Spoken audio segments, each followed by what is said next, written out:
เอาลง YouTube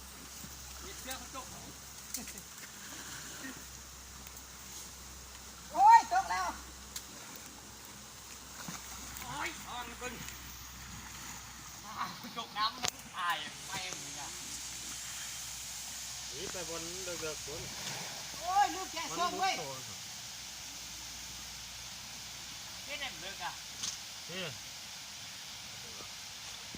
คุณหมดแล้ว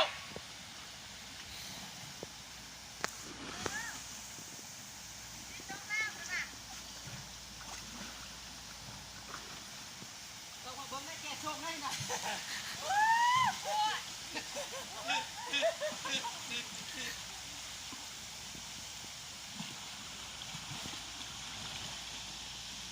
จับก่อนไป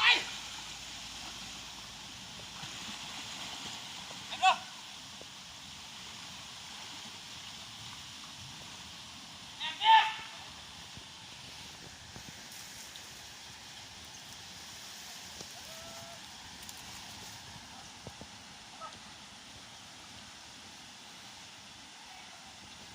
ขุดคักเลยนะ ตายอีกอ่านจบ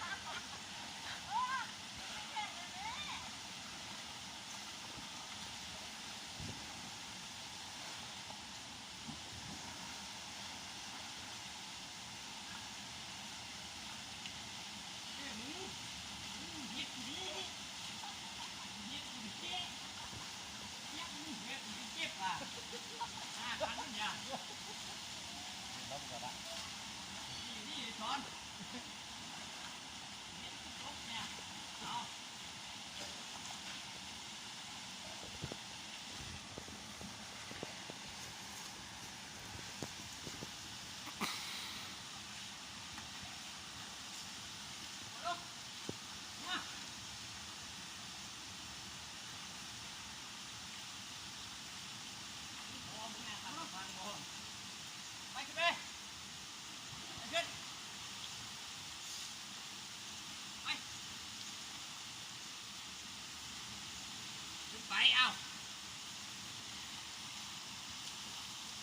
ไปเอาลงว้าไปคอยสมองมันมีเงี้ยตายไปเอา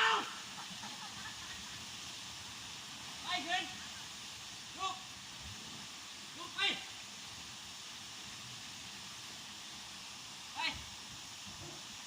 พอว้าว